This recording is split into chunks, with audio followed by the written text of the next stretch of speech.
afternoon, everybody. How are you doing? Good? Okay, it's always hard, to keep the attention when it is me, separating you from the happy hour. So I'm going to try to make it, fast. And what I'm going to do here is just, open my heart, open my mind to share with you how we see, this huge opportunity on supply chain. Because, we believe in Inspectorio, and I believe that, you agree with me probably, is that, we are all trying to win a race. If we are human beings, probably we are trying to win a race on, I don't know, in our professional lives. Probably we are the sportsman, we're trying to win a race. If we are a company, we want to also win that race. But when we talk about supply chain, what is the race that we really want to win? And if we talk about race, I just want to share with you one of the most incredible videos and moments in the story of sports. And here it goes. Do you know these guys? This guy? Remember him? Okay, let me show you what he did. I've seen that. Chambers in 1, Burns in 2, Bailey in 3, Bolt, the Olympic champion and world record holder in 4, Gay, the defending champion in 5, Powell, the fast man who usually fails to deliver in 6, Patton in 7, Thompson in lane 8. Away first time, good start from Bolt. Bolt leading a moment and going away. Gay trying to go with him and he's being dragged through to second place, but he's going to win it by 2 meters. 9.58. That was the new world record that is still there. And that was 10 years ago. Remember that moment? For the one that likes sports? Okay. The thing is that we believe, that probably this guy just win the race in the last probably 10 meters. But this is a picture, the first 100 feet. Who was winning? He was winning from the very start. There is actually a very nice documentary in Netflix that talks about his life. And actually it has an interview with his trainer. And he was saying that everybody was focused. And if you just see, if you're related with sports, people were just focusing on training on the speed, the acceleration, and also how you finish. But then somebody just came back and say, okay, you know what? It's not how he finished. Probably here, he was trying to do some effort. It's especially how he started the race. And I believe that that's something that is right now just happening in the supply chain. Everybody was talking about acceleration. Others were talking about the last mile, But then we need to talk about the first mile. Because when we talk about last mile, it's just unbelievable, all the different innovations that are there. If you go to any exhibition, if you go to any conference, if you just, in your positions at work, just read it. Supply chain management, whatever a business review or whatever book that you read talks about the last mile. But the really opportunity that we face in the supply chain is first mile. It's how we start this supply chain. There are many different, ways to draw the supply chain.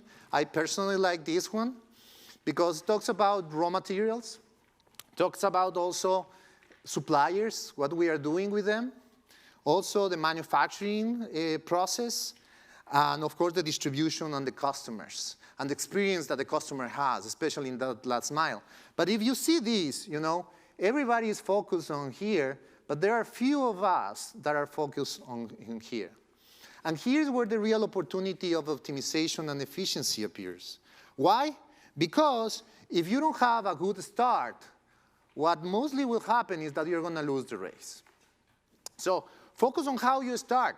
Focus on that, power. Focus on, the position of your arm. Focus on, just imagine how many times these guys were just training this. And definitely, is one of their key success factors, is how he differentiates from others. Of course, he's tall. Of course, he's training. Of course, he's the best runner in the world. But where was the area that he can improve? It was in how he started.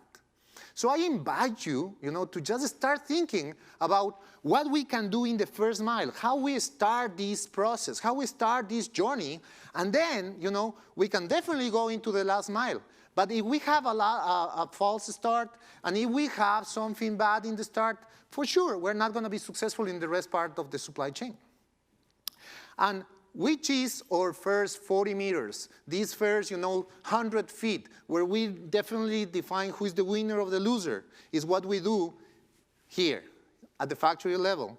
And probably, even before that, on all the other factories, all these other partners that are just producing something that is going to be manufacturing in this place. So when we talk about where are the activities or areas that can be improved when we talk about first mile, I mean, just let me give you some examples and some ideas of what you can do. First of all, just some question for you and just trying to think, okay? Do you really know where your raw material is coming from? Who is producing that raw material that later is going to be part of your product? Okay, no? Well, you have a problem, or you have a huge opportunity. You have also the material inspection. What are you doing, to know exactly if that material is the one that you're using in the production line is the one that actually was presented to you at the beginning of the production. And I don't know how many of you have been in factories in Asia. Can you raise the hand? Okay, good. So you know what I'm talking about. And we talk there is a complete lack of visibility, and at least, you just leave that place saying, okay, hopefully you're crossing your fingers that what they show is really what is going to be in the production. Another area of improvement, we can talk about color verification, I know some brands and retailers over there that literally they have an army just to send these guys, to the factory floor, like, I don't know, a SWAT team to just cut the piece of the fabric and then, protect that as a gold. And then take it to the laboratory, wait there at the door, and then take the report, take the piece, and then when they start the production, just validate whether it is the same or not. Sounds familiar to you or not? For the people that has been in the factory level, this is reality. So we can improve there as well. Also, we have, the receiving inspections. We have the pre-production meeting. How many of you, we can go beyond this piece of paper or this, recap email that we just send with the factories. What are we doing to improve there?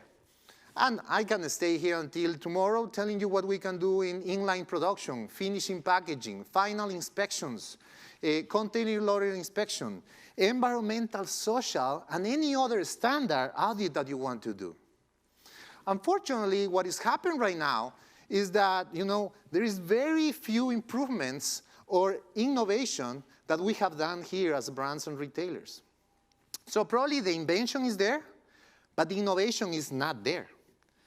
And people get confused on what is creativity, invention, and innovation. And let me explain you something.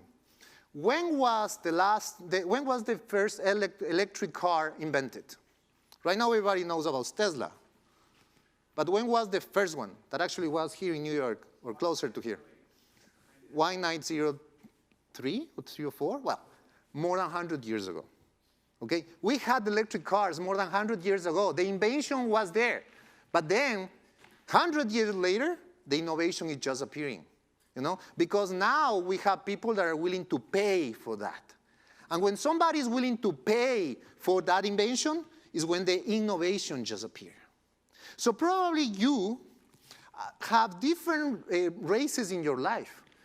But what we have seen also is that you are also having a race to just trying to bring your organization to the level where they can adopt these inventions and transform into innovation.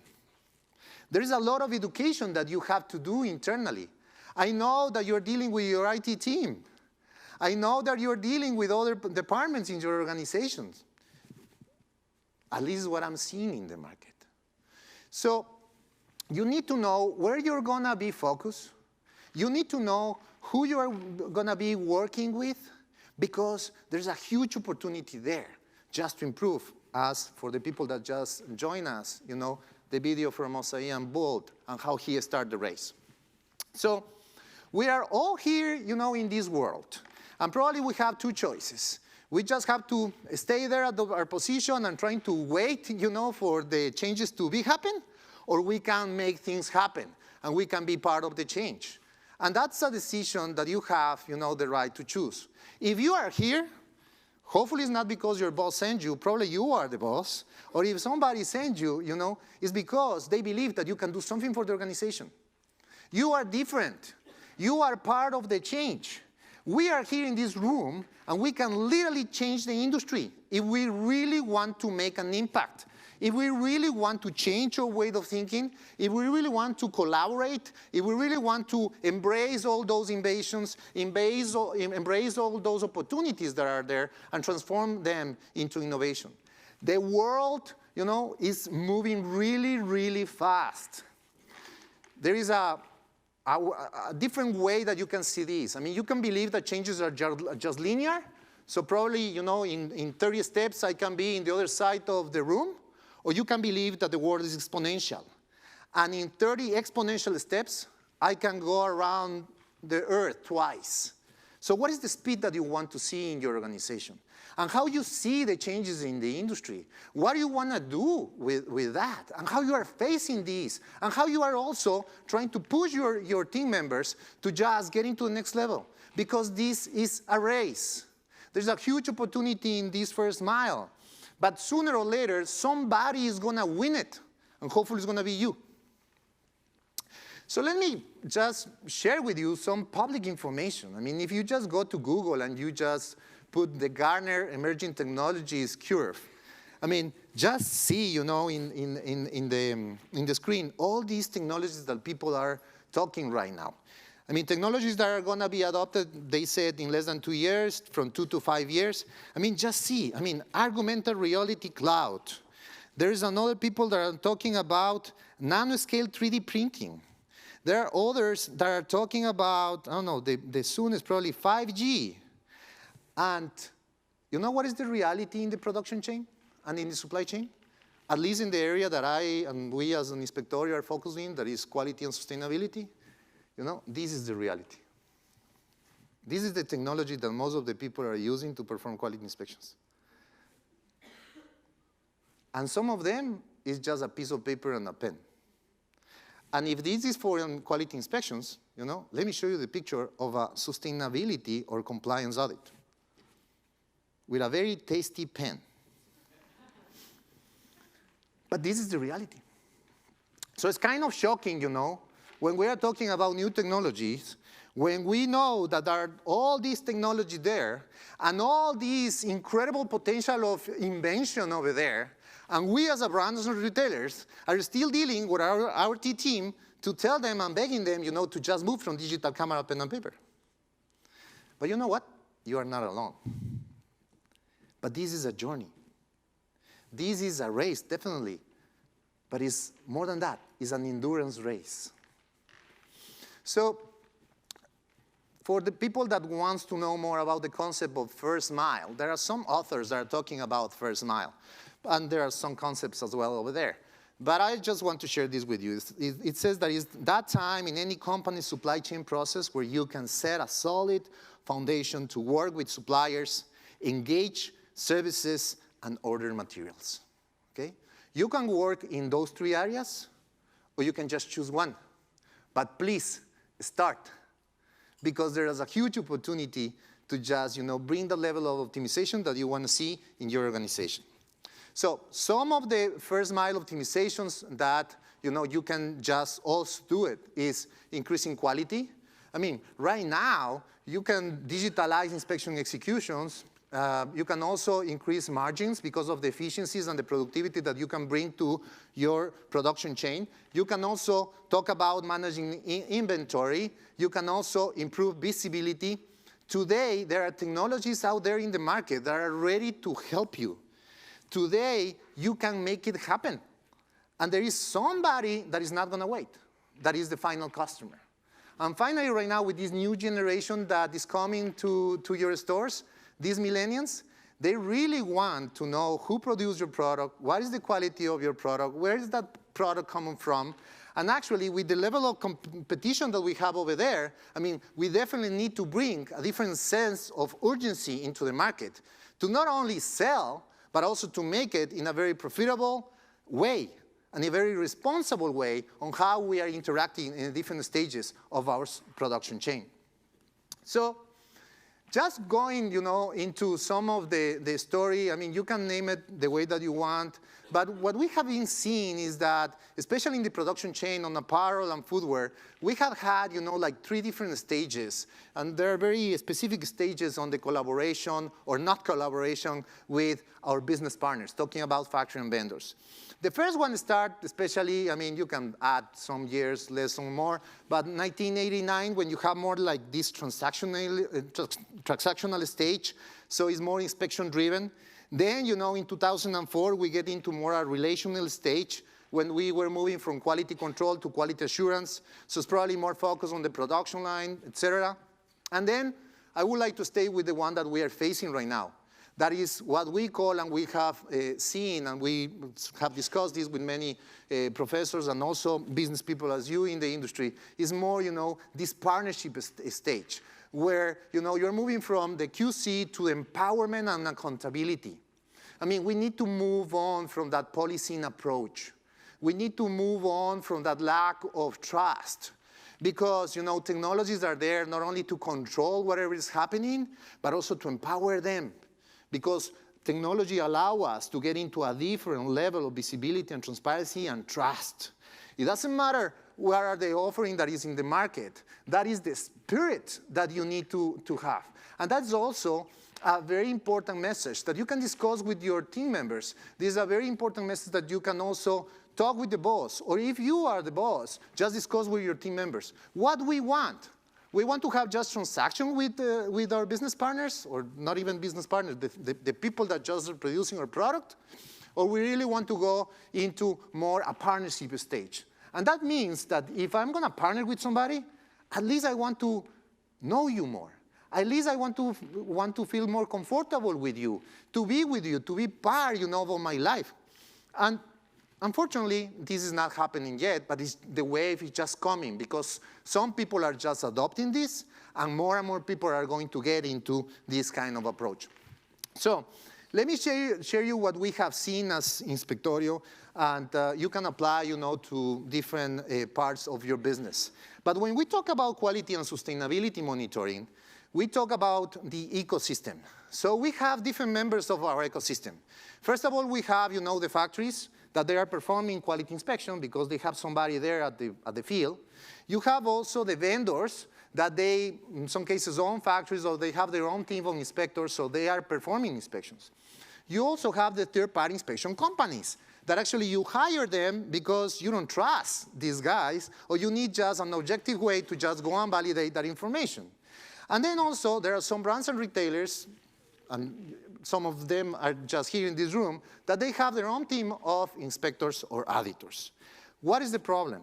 The problem is that everybody's performing audits, everybody's performing, in this case, inspections, but one is performing in a piece of paper, the other one is performing in a digital camera, pen and paper, the other one is having an Excel file, and the other probably has a, I don't know, any digitization tool that they use to input some data and perform an inspection, okay?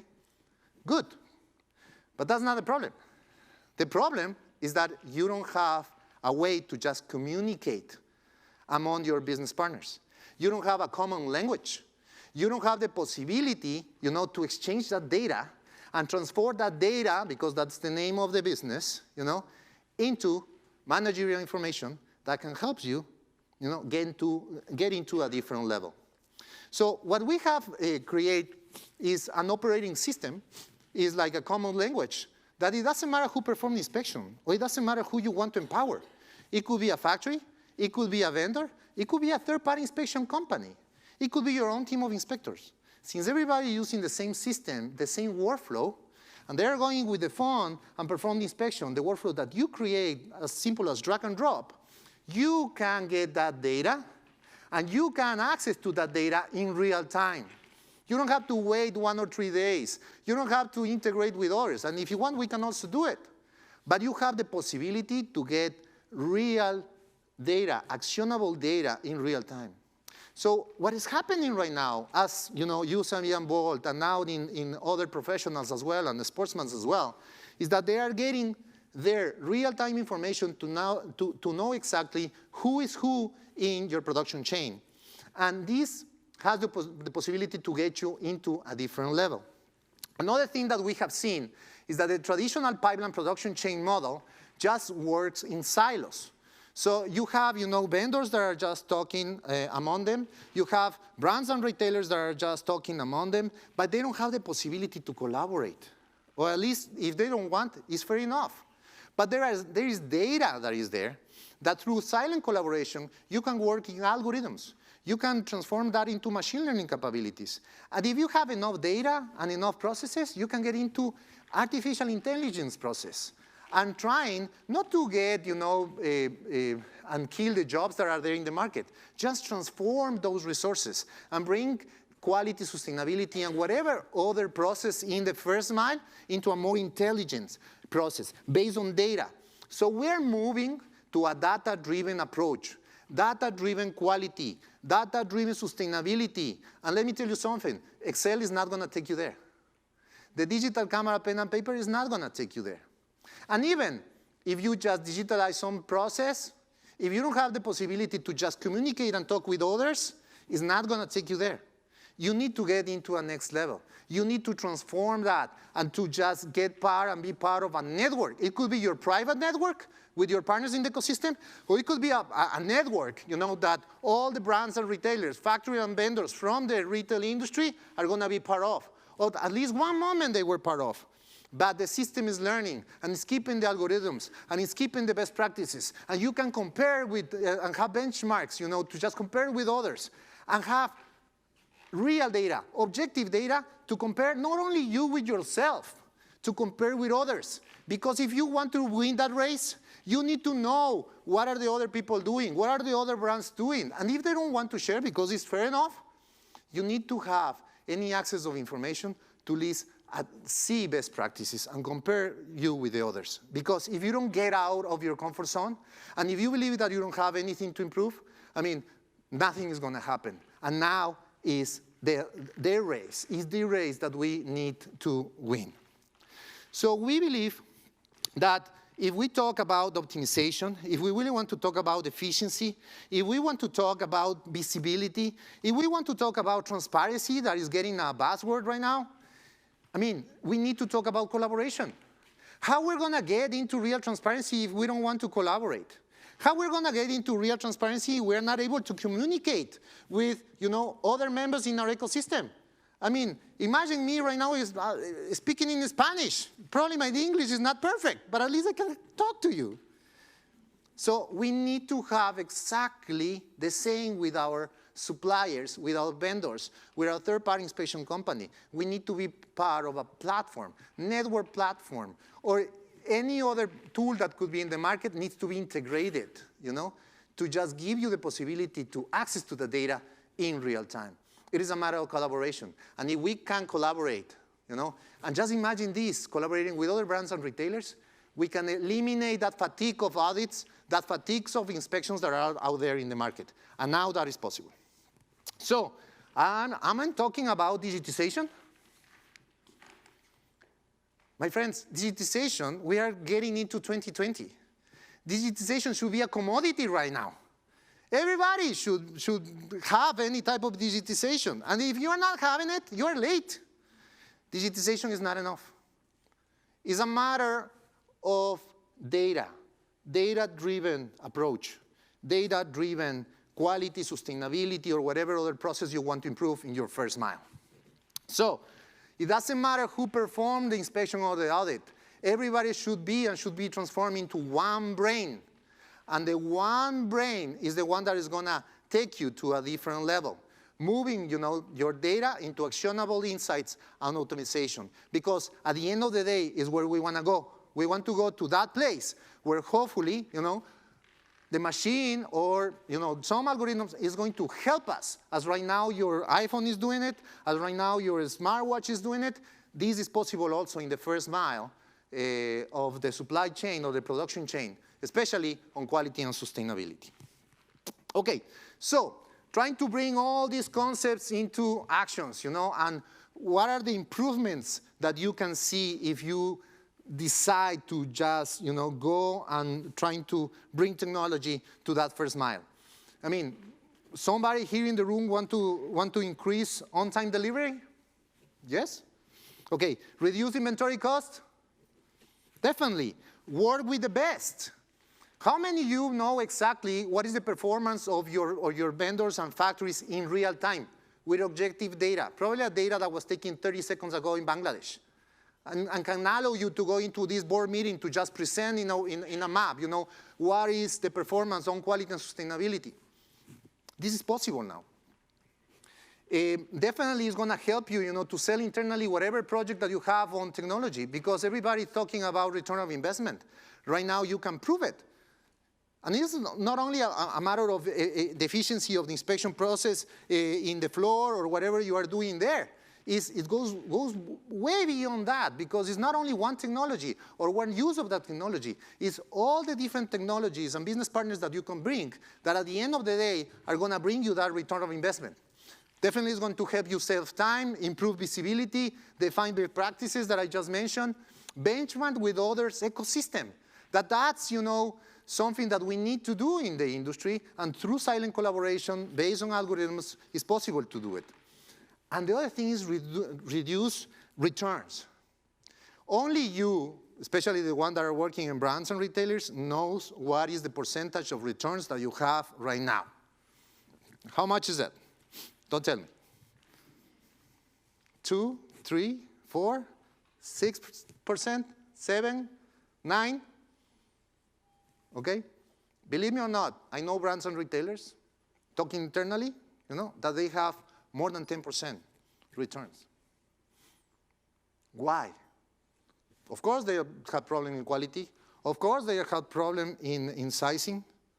But imagine, where other brands and retailers are going to bring information also about which was the factory that produced that product. And imagine when that's going to be a differentiation also for the final consumer. So that unsexy place, that is the first mile of the supply chain, needs to be sexy again. And that unsexy place where very few of us are innovating, and some of them are here in the floor, needs to transform into the highest priority of the supply chain, because it's the untapped opportunity that we are looking for. So if you really want to differentiate from your competitors, I will ask you, what are you doing in your first mile? Because if you don't do a right start, you are going to lose that race. So just to settle down and getting into the final concepts. Sometimes when we talk about, our role as a brand or retailer, or even a vendor or factory, or even you, as a professional in the apparel and footwear industry, probably we believe that we are alone. We're just a dot, in the screen. But let me tell you something. You are not alone. You are part of the network. So if in the future we were talking about social networks, and then somebody came with the opportunity, with the concept of professional networks, why we cannot start talking about production networks? And now, who is who in the production chain? And just disclose that information, probably at the beginning within your ecosystem, but then in the future, it's not sustainable that some brands, that some factories and vendors are still hiding for the final consumer. That is not sustainable. Something needs to change. So it is much better to just adopt this production network approach sooner than later. Definitely, some of you cannot have a LinkedIn page. But let me tell you something. Your business opportunities are going to be reduced in comparison with the people that has a professional network over there. We believe that that's the future of the production chain. Brands, retailers, but especially vendors and factories, they will need to have a professional network profile. They will need to integrate the data from whatever system that you are using. But if you are not disclosing where you study, where you're coming from, where you work, whatever you're going to find in your professional network is not going to be trusted. The same is going to happen with a production network. we need to know, you as a brand and retailer, who are your business partners. And right now, technology can do it. Remember me, because this is a very important moment in the history of the apparel and footwear industry. Because right now, we are getting into that approach. So what we're doing as a brand and retailer to just work. And if we are not doing that, I mean, it's not sustainable. But I have bad news for you. To finish with bad news, and then you can get a drink. At the beginning of this presentation, I was talking about Usain Bolt. And everybody was talking about, this is a speed, this is a race, I have bad news for you. This is not a speed race. Somebody here have been swimming in open waters? Who? Who have been swimming in open waters? Are you a triathlonist? Or, okay, good. Okay, I knew how to swim, when I was in high school. Somebody of you have been riding a bike? Okay, when I started triathlon, I mean, the last bike that I had was when I was like 6 years old, okay? But then, and I'm talking about triathlon, and I don't know if you're familiar with the Ironman, I'm not talking about the half Ironman, I'm talking about the real Ironman, okay? It's like, in miles, it's like 2.5 miles swimming, and then you just get something like 180 miles on biking, and then you just put the shoes on, and then you have to run the marathon, 26.2, okay? So when I start, with this journey, that's me, when I was thin and skinny. Somebody told me, all that distance, I say, more than 140 miles, you're crazy. And probably it's the same feeling that you have right now in this moment, what I'm telling you about the journey that you're gonna have. And probably of you, you're gonna believe that that's not possible. There's not crazy people that are gonna get into that. But let me tell you something. Anything is possible if you really wanna do it. I just came from a meeting with somebody, and one of the main challenges that they're facing is the internal change. This change management that you need to face within your organizations to just trying to convince your team members in that, the digital transformation of the production chain or the supply chains are coming, okay? Sooner or later, they are going to realize that this is real. So this is a race, but this is an endurance race where you need to swim, you need to bike, and you need to run. And you have to do it with a smile in your face. Probably you're gonna have, 1 year, 2 years, 3 years to just finish that race. But let me tell you something. This is mandatory. You are gonna be doing the Ironman of the supply chain. And this digital transformation, you need speed. But more of that, you need discipline, and you need the definition and the decision to just get started. Because if you really wanna do it, you are gonna win this endurance race. So to finish and leave you, and if you want open for some questions, I just want to give you, 3 tips to improve first mile, and just how to get started, because, there are some brands and retailers that definitely define this as a strategic movement. This morning we heard about Coles, is one of our clients. He mentioned us, it's a definition, and this is part, so what you have to do, first of all, is please start cleaning your data to improve visibility. Something like basic as that.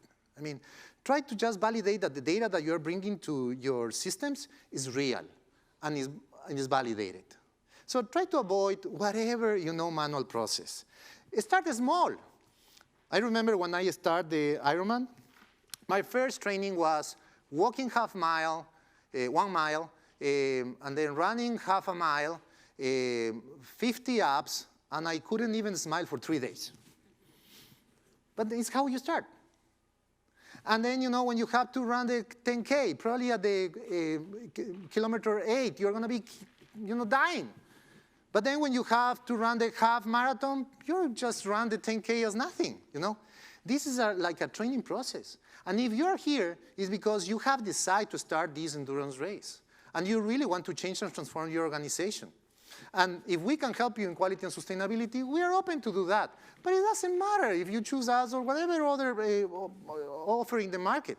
You have to clean your data to improve visibility. Just start with that. Second, automate supplier collaboration. And we're talking about collaboration. Please try to avoid the policing approach, because if you need that approach, that is not the right partner. And it's much better to stop working with that guy, to just spend a lot of money and effort and hiring new people and hiring new services to just bring more guards and police. That's not the culture. That's not sustainable in the time. So you need to definitely, trying to automate, because that's going to help you to get into a different level of visibility. And if you just, choose the right partner, you're going to have actionable data. You're going to have real-time information about who is who. And if that vendor of that factory does not want to adopt that process, probably they have something to hide. And there are many out there that are working that they have a lot of things to hide. And finally, of course, consider a tech partner. It could be like your coach or your, the people who just help you on how you eat or just change your behavior. But try to change the way that you're thinking and choose the right partner to just start with this endurance race. So with that, thank you very much for this opportunity. And we'll be here today and tomorrow. And it's been a pleasure to be here and have a good drink and start your Ironman from the production chain. Thank you very much. So let's give a round of applause for Fernando. I know that the supply chain can be a little dry, a little flat, but this man brings a passion that I say is infectious. So I want to take some of that home. And I've been counting his steps, and he's got about 10 more to go to make that first mile today. So let's do it. Actually, I can't because He's got it. He's got his steps. Okay, we have 7 minutes. If there's one question, one burning question for Fernando that someone would like to ask, please do. We have one hand, one hand in the back. That's it. Do we have a mic? You got it? Okay.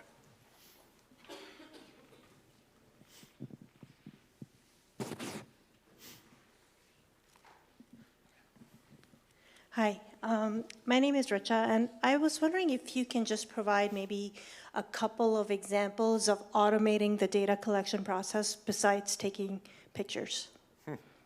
Oh, very good. Actually, I invite you to go to our booth. We have, for example, an e-tape, So right now you can, instead of, taking the typical tape, and trying to just do whatever thing over there, even with an app, you can just take that e-tape that is down there, and you can just click it, and then all the information goes directly into whatever system that you have, in this case, the Inspectorio mobile app. So for example, with that minimum change of behavior, you are saving 40% of the measurement time, the time that you spend on measurements, So it's like, changing from light Coke to water. I mean, you are taking some inside you, but you are burning calories. So there are different changes on that. Another that is actually downstairs also, if you want to see it. I mean, color validation. Instead of doing all these, in a manual process, you can use whatever device integrated with your quality platform in this case, and you can save a lot of time and a lot of money in this manual process that you have. And I can continue. I mean, everything right now, imagine in a phone, actually I just gave the phone to somebody here. Right now in a phone, we have more memory, more tools, more accessibility to data that Ronald Reagan had in 1985. So, and we don't need to buy any devices, or we cannot, push somebody to buy any other devices. I mean, in a phone, it could be an Android phone for $100, any person could have a $100 Android, and in that device, you have all the power to just digitalize most of the inspection process. And if it is not in the phone, you can just connect it with all devices, to just get into the next level. And just imagine all that information, all that data, bringing into algorithms, and then transforming into machine learning capabilities, and at the end into AI. It is possible. We're doing it in Inspectorio, but we need to just change. And the other thing is that you need to know who is going to be your partner, and actually trying to empower that with that vendor, with that factory that really wants to do it. Because trying to change the behavior for somebody is very difficult. It's much better to just embrace the people that are willing to change, because that's a competitive advantage that they are going to have, and you are going to have as a brand and retailer as well. Let's give it up for Fernando one more time. Thank you very much. Thank you.